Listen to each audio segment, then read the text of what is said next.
Thank you so much for sitting down with Washington Post Intelligence in our first ever interview event.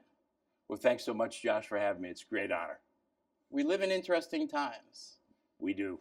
The US-China relationship is probably the most important bilateral relationship in the world. The Trump administration has announced tariffs against China, 10% and then another 10% as part of a broad policy of reciprocal trade. How do you see that playing out? What do you see as the Chinese retaliation? What are the benefits and opportunities in this tariff policy, and what are the risks and challenges for the U.S. economy? Well, I think it boils down to one word, and that is reciprocity. And if you look at the United States, we've been given so much to this world, and particularly with China, where they've taken advantage of our generosity and also our technology.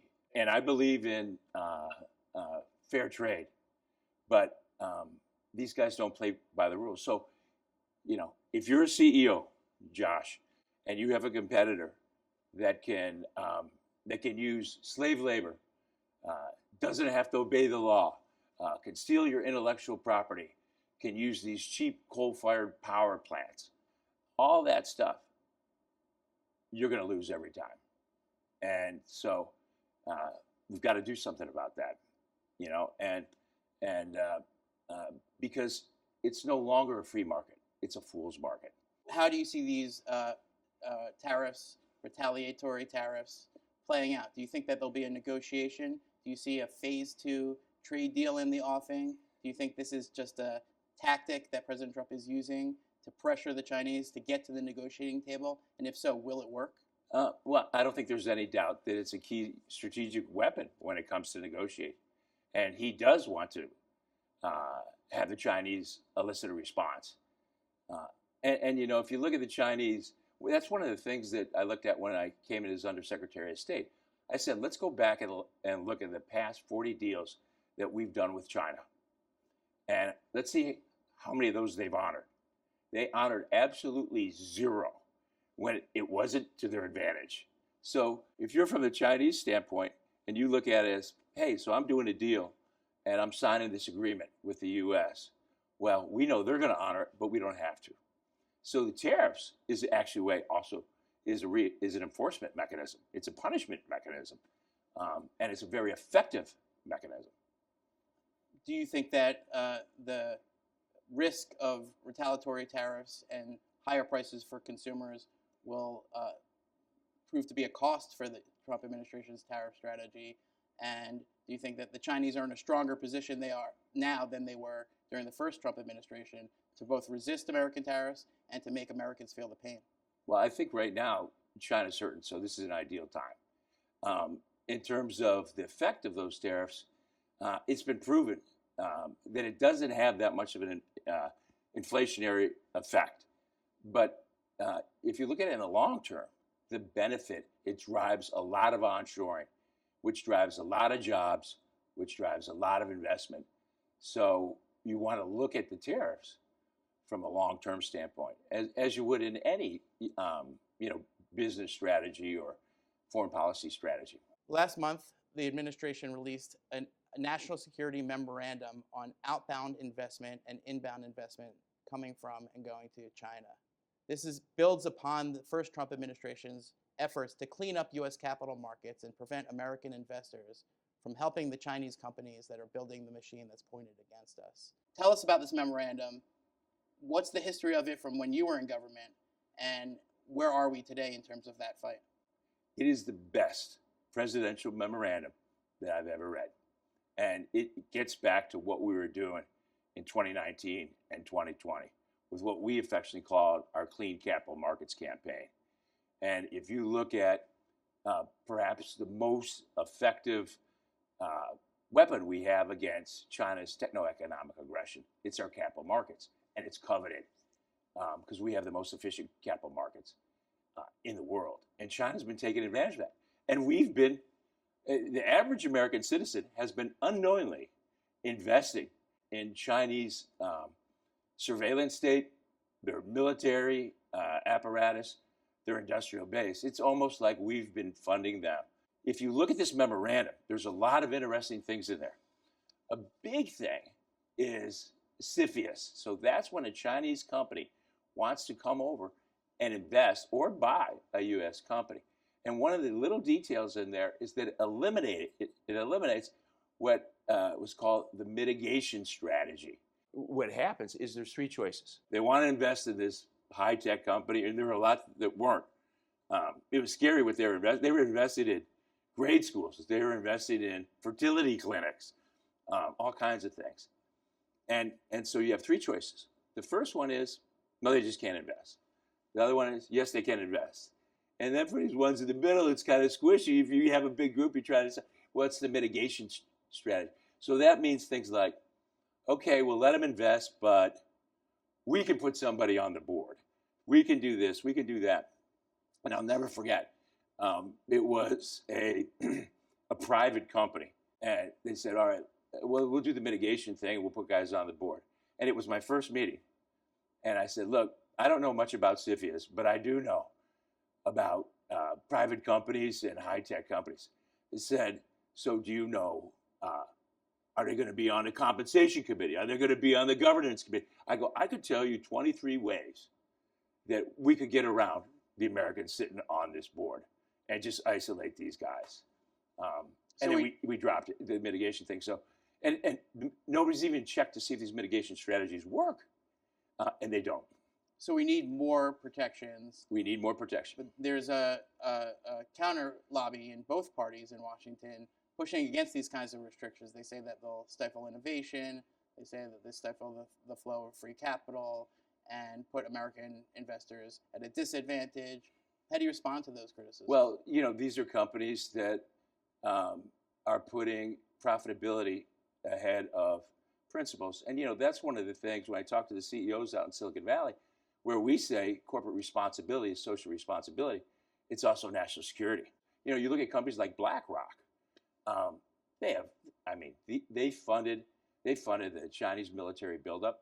And the other big thing is the best disinfectant for what China's been doing is visibility. It's transparency. So I would say, you know, the other key word in addition to reciprocity is transparency.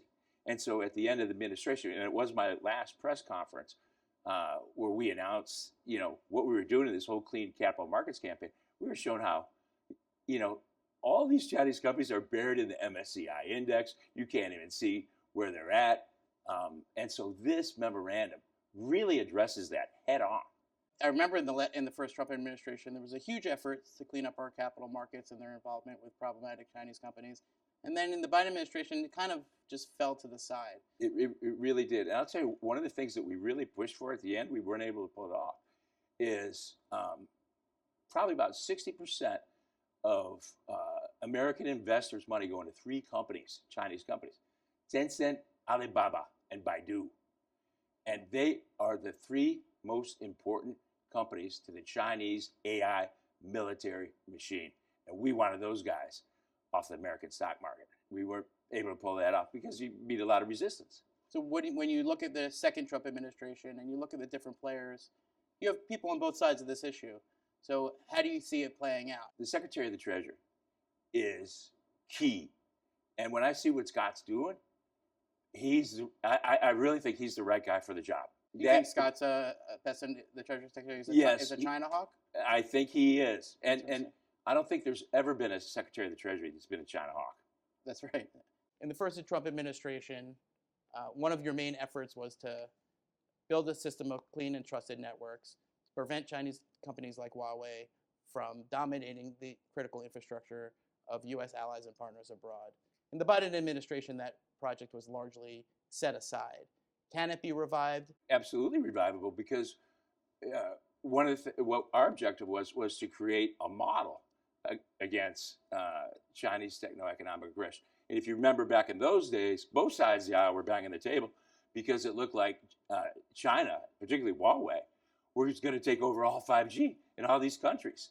And that was their master plan. I remember when this whole thing started, there was, Huawei had just announced 91 5G deals in all these different countries. And that's when we created the Clean Network. And at the end, we had 60 countries, 200 telcos, a host of industry-leading companies that were on the clean network and pledged not to use these 5G technologies, and their deals went from 91 worldwide down to 12. Now, but when you face a competitor like that, you can drive a stake through their heart; they're going to come back. And it really, And they are back. They are back, and you got to do something about it. But what we proved was that this clean network model, it works, and it can work for AI, it can work for semiconductors, it can work for all those industries. So the model works. Now that you brought it up, how do you see the U.S.-China competition over AI playing out? DeepSeek, a Chinese company, has made up much of the ground that American AI companies had established in terms of leadership of AI large language models. Do you think that the U.S. AI companies have lost their advantage? Do you think that this is another area where we need to increase barriers and protections that prevent Americans from helping the Chinese beat the United States? I don't think America has lost their competitive advantage, but you can never underestimate China because we've educated their AI scientists. They've stolen a lot of technology, but the big advantage they have is they're taking in everybody's data, and not just their 1.2 billion population. They're taking in ours, and we can't do it with theirs with the Great China Firewall, where all the data comes in from their own use, but none goes out, and then reciprocally, all the propaganda goes out, but the truth doesn't come in. That's their Great China Firewall. And that's what I see on my TikTok feed every day. TikTok was another thing that the first Trump administration worked to prevent. Now it seems that the second Trump administration is going to make a deal to save TikTok. How do you feel about that? I don't feel good about that. I'll be honest with you. I think it's yet to play out. I really do think the president's going to do something about that. Because, if you think about if the Chinese can weaponize a balloon, think what they can do with 150 million American TikTok users at their mercy. So when you talk about TikTok, when you talk about Huawei, when you talk about AI, it all comes down to this one principle. And this is the doctrine we created, the trust doctrine. So it's all about trust. And the trust doctrine talks about the trust principles behind technology. So things like reciprocity, transparency, integrity, respect for rule of law, respect for sovereignty of nations, respect for freedom of the press, respect for human rights. Harvard did a case study on the Clean Network, and I got to sat in on it, and it was interesting. There was a Chinese student in there, and the professor said, "Well, you're from China. How do you feel about it?" He goes, "Well, the Clean Network, anybody could join it. You just had to live by these principles." He said, "So it's a catch-22." He said, "We either live by these principles or we're shut out of 70% of the market, because those countries represented 70% of the world's global GDP. So it's a brilliant strategy, and it's simple. It's no complex foreign policy theory, dipsy-doodle stuff. Now, another one of your jobs is to be the chairman of the U.S.-Taiwan Business Council. We saw an amazing site last week. The leaders of TSMC, the largest and most advanced semiconductor manufacturing company in the world based in Taiwan, came to the White House, announced an additional $100 billion of investment. I think that adds to what I think is about $65 billion that they already pledged. Had a ceremony with President Trump in the White House. Big win for TSMC, big win for Trump, big win for Taiwan. You have a story about how that came about. Because you were the head of the U.S.-Taiwan Business Council. Take us into a little bit of the insider story of what happened there. How did that? Okay. Back in 2020, when I was Undersecretary of State, we looked around. There was not one company in the world that was going to invest in the United States in semiconductor manufacturing. That's a big problem. That's critical. And so we talked to the CEO of Intel, Samsung, all these guys. And so we said, if we can get TSMC, then chances are we're going to get the rest of these guys to follow. They're the leader. I gave a call to the chairman. Within 2 weeks, he had the announcement. Wow. And it was the largest onshore in U.S. history. That time, it was $12 billion, right? We knew it would grow. Next, you saw Intel come in with a $20 billion investment, then Samsung. And we had the CHIPS Act. And so what we needed, right, because of the difference, is there was a difference in $4 billion.